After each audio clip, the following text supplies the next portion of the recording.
Greetings family, egameni elihle lenkosi uJesu Kristu olibingelelayo uThabani wakwambatha. Sizofunda ke namuhla nje the book of Acts chapter number 12. Sizofunda nje only one verse.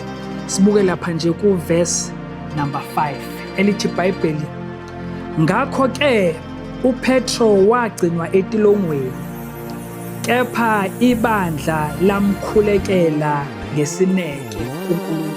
We need to be a church that is prayerful.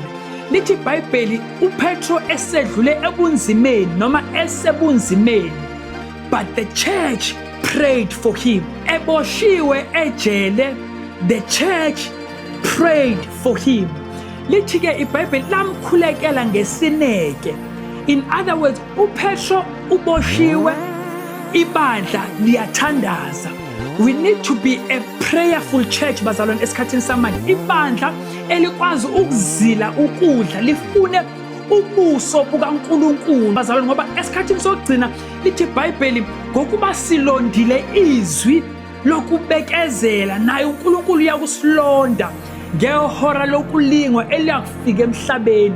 Ukuze silondeke bazalwane kulelo hora lokulingwa, we need to sibe yibandla elithandazayo, ibandla elifunda izwi, ukuthi nanoma kunesihlobo noma kunomzalwane ovelelwa into ethize, we need ukuthi simsurround ngomkhuleko, simthwale ngomthandazo. Uzathi Apostle Paul, if you read the book of Galatians chapter 6, uthi thwalisanani kanjalo imithwalo yenu nigcwalise umthetho kaKristu Jesu.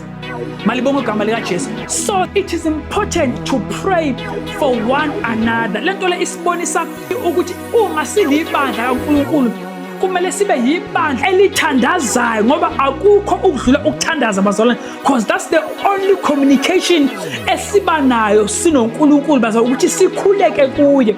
Ingakho ke uma sibona uPetro eboshiwe, ibandla lenzani liyathandaza. If you continue to read this book, lize lithi uPetro kwafika ingelosi kuye yamkhipha etulongweni yahamba naye. Lithi iBhayibheli wezwakala esengqongqoza lapho okwakunabafundi khona bethandaza. Lithi noma esefikile, but then they never stopped praying. Ngisho ukuthi noma impendulo ifika kuwe, kodwa umthandazo wona asisuki kuwo.